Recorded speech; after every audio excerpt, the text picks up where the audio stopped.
तीर्थां लोकशोकविनाशिनीं पद्मप्रियां पद्महस्तां पद्माक्षीं पद्मसुन्दरीं पद्ममालाधरां देवीं पद्मिनीं पद्मगन्धिनीं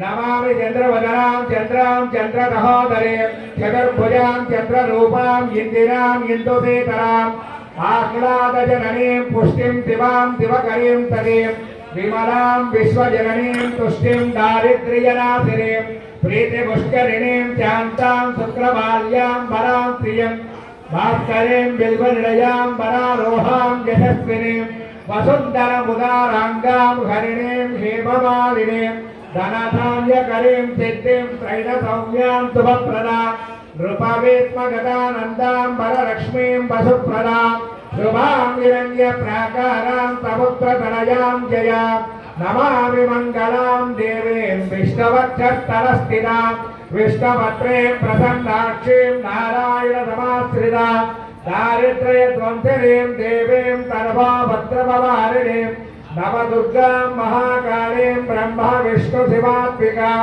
त्रिकालज्ञानसम्पन्नां नमामि भुवनेश्वरीं लक्ष्मीं क्षीरसमुद्रराजतनजां श्रीरङ्गरामेश्वरीं सर्वमङ्गलमाङ्गल्ये शिवे सर्वार्थसाधिके शरण्ये त्र्यम्बिके देवी नारायणि नमोस्तुते श्री महालक्ष्मी मांगल्य देवतायै श्री महालक्ष्मी देवतायै नमः कुंकुमार्चन पूजां समर्पयामि आगमर्तम्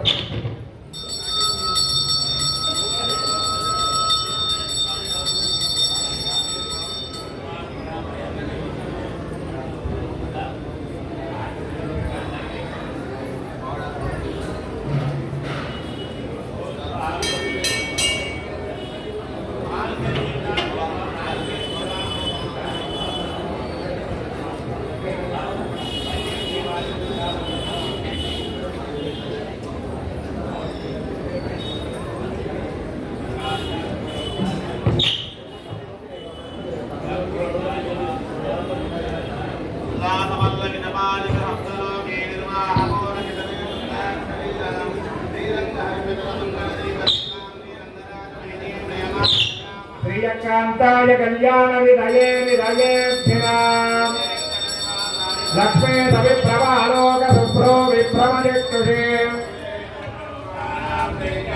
मङ्गलाशासन परैरमदाचार्य पुरोगमये आनंद कर्पूर मंगल नीराजनम समर्पयामि। जय बोलो राजा रामचंद्र महाराज की, सीता महादेवी की, पवन सुत हनुमान की, वीरांजनेय भगवान की। जय श्रीमन्नारायण, जय श्रीमन्नारायण, जय श्रीराम, जय श्रीराम। జనాలైతే కంటి నిండా కనబడుతున్నారు కానీ వాయిస్ మాత్రం ఛాయిస్ దాటట్లా. జై శ్రీరామ్. ఇది హనుమంతుడి దేవాలయం. ఎంత రామ నామం పలికితే ఆయనంత ఉబ్బి తప్పిపోతాడు. ఆయన ఎంత ఉబ్బి తప్పిపోయితే మనమంత ఆరోగ్యంగా ఉంటాం. జై శ్రీరామ్, జై శ్రీరామ్, జై జై శ్రీరామ్. అమ్మవారికి మాంగళ్య ధారణ జరుగుతున్నది. భక్తులు అందరూ కూడా భజంత్రీలు చక్కని కరతాళ ధ్వనులతో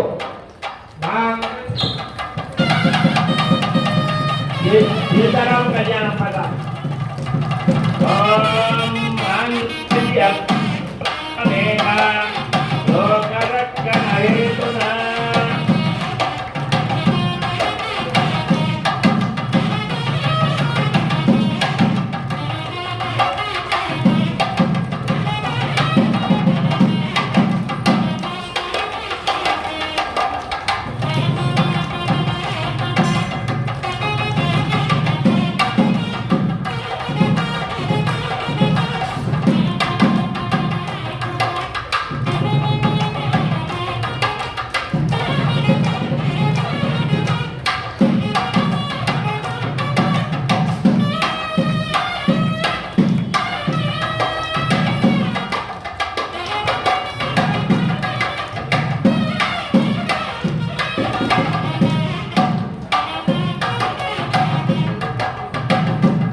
రాజీవ జరదాం జగం జై శ్రీరామ్ జై శ్రీరామ్ జై జై శ్రీరామ్ వందన వీరాంజనం వేద వేదాంత విద్యాయ వేదశ్యామలమూర్తయే ఓంకాం రూపాయ పుణ్యశ్లోకాయ మంగళం మంగళాచార్య ప్రణయరాజాయ శ్రోత్రయ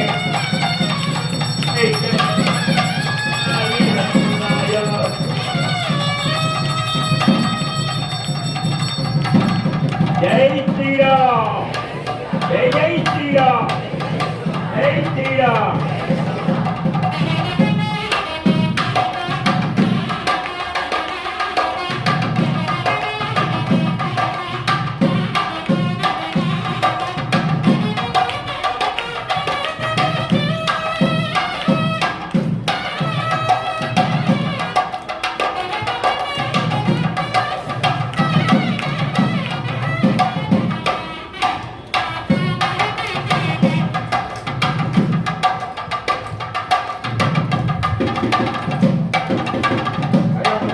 జై శ్రీమన్నారాయణ.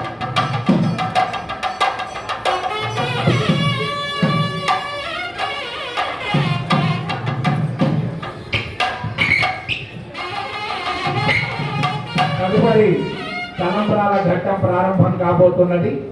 ఇక్కడ శ్రీరామనవమి రోజే మనం ఎంత ప్రయత్నం చేసినా భక్తులు ఆపడం కష్టం అవుతుంది. అయినా సరే స్వామి కార్యం దిగ్విజయంగా చేసుకుంటూనే ఉన్నాం. అయితే ఇక్కడ జరిగిన కార్యక్రమం ఏంటంటే 68 రోజుల సుందరకాండ పారాయణ. రామాయణం మొత్తం మీద 6 కాండాలైతే రామాయణం మొత్తానికి రామచంద్రమూర్తి కథానాయకుడైతే సుందరకాండకి హనుమంతుడే కథానాయకుడు.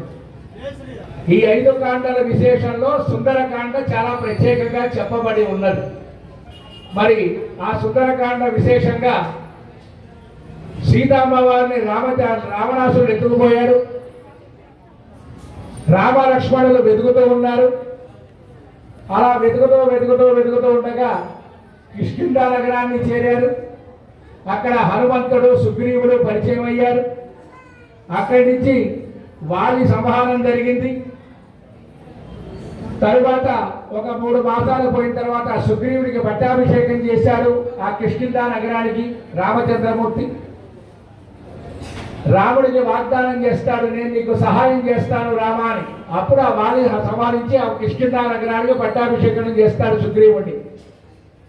ఆ పట్టాభిషేకం అంతా అయిపోయిన తర్వాత 3 మాసాలకు మళ్ళీ లక్ష్మణుడు గుర్తు చేస్తాడు, ఏమయ్యా రామచంద్రమూర్తికి ఇచ్చిన మాట మరిచావా. అప్పుడు సుగ్రీవుడు తన వానర సైన్యాన్నంతా ప్రేరేపించి ఒక్కొక్కరిని ఒక్కొక్క దిశగా పంపిస్తాడు. తూర్పుకి కొందరు, పశ్చిమానికి కొందరు, ఉత్తరానికి కొందరు. దక్షిణ దిక్కుగా ఉంది సీతాదేవి అని తెలిసింది ఎలా? జటాయువు ద్వారా అమ్మవారు దక్షిణ దిశగా ఉన్నది. ఆ దక్షిణ దిశకు ఎవరు వెళ్తారు? జాంబవంతుడు చెప్పాడు, నేను ఇదివరకైతే వెళ్ళి రాగలిగాను కానీ ఇప్పుడు వెడతాను కానీ తిరిగి రాలేను అని చెప్పి జాంబవంతుడు చెప్పాడు. హనుమంతుడు ఏం చేస్తున్నాడు? ఒక పక్కన కూర్చున్నాడు, ఏమి జరగని వాడికి మళ్ళీ. ఎందుకంటే ఆయనకు ఒక శాపం ఉంది, తన శక్తి తనకు తెలియదు. అది తన చిన్నతనంలో ఎంతోమంది మహర్షులు తపస్సు చేసుకుంటున్నా, యజ్ఞయాగాది క్రతువులు చేస్తున్నా, ఈయన అల్లరి చేష్టలతో, కోటి చేష్టలతో వాళ్ళ కార్యక్రమాలన్నీ కూడా విఘ్నాలు సృష్టిస్తూ ఉంటే ఆ మహర్షులంతా కూడా నీకున్నటువంటి శక్తి నీవు మర్చిపోగాక అని చెప్తే దానికి పర్యాయంగా ఎవరన్నా నీ శక్తిని నీకు గుర్తు చేస్తే మాత్రం నువ్వేమైనా చేయగలుగుతావు అని దానికి ఉపసంహారం కూడా చెప్తారు. అందుకే మనం తెల్లవారు లేస్తే ఆంజనేయ స్వామిని ఎవరు పొగుడుతాం? శ్రీయాంజనేయం ప్రసన్నాంజనేయం ప్రభాదివ్యకావ్యం వదేవాయుపుత్రం. ఇదంతా ఏంటంటే ఆయన పొగుడుతున్న కొద్దీ లేచిపోతూ ఉంటాడు. 85లో సుబ్బారావు గారి దంపతులు ధ్వజస్తంభం కింద ఉన్న స్వామిని పెట్టారు, 1.5 అడుగు స్వామి. అది 86 వచ్చేసరికి 5 అడుగుల విగ్రహంగా గర్భగుడిలో ఇవాళ మనం పూజలు చేస్తున్నాం. అది 2004 వచ్చేసరికి 64 అడుగులు పెరిగాడు. పెరిగినాడు చూడరో పెద్ద హనుమంతుడు. మనం చేసే విధానాన్ని బట్టి, మనం చెప్పే విధానాన్ని బట్టి, హనుమంతుడి మీద ఉన్న విశ్వాసాన్ని బట్టి మనకి పనులన్నీ పూర్తవుతాయి.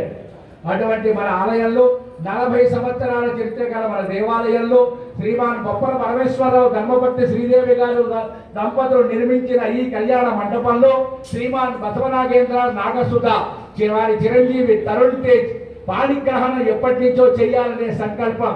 దైవాధీనం జగత్ సర్వం, మంత్రాధీనంతో దైవతం.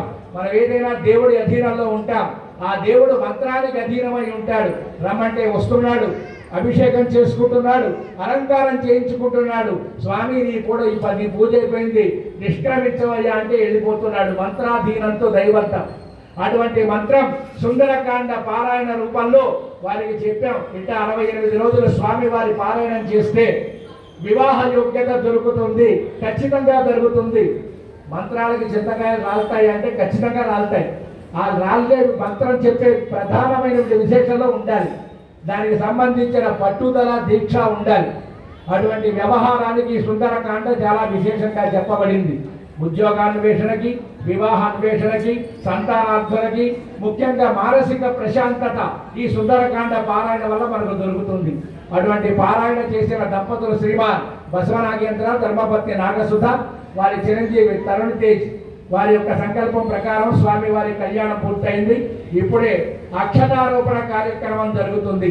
ఈ అక్షతారోపణ కార్యక్రమంలో ముందుగా కళ్యాణకర్తలు, తర్వాత దేవాలయ కళ్యాణ మండప నిర్మాణకర్తలు, ఆ తర్వాత దేవాలయ చైర్మన్ గారి దంపతులు, ఆ తర్వాత ఆలయ పాలకవర్గ సభ్యులకు మాత్రం మరియు ఈ కళ్యాణకర్తలు వెనకాల వచ్చిన పరివారం మటుకు మాత్రమే అక్షతారోపణం, అక్షతలు పోయడానికి అవకాశం ఉంటుంది.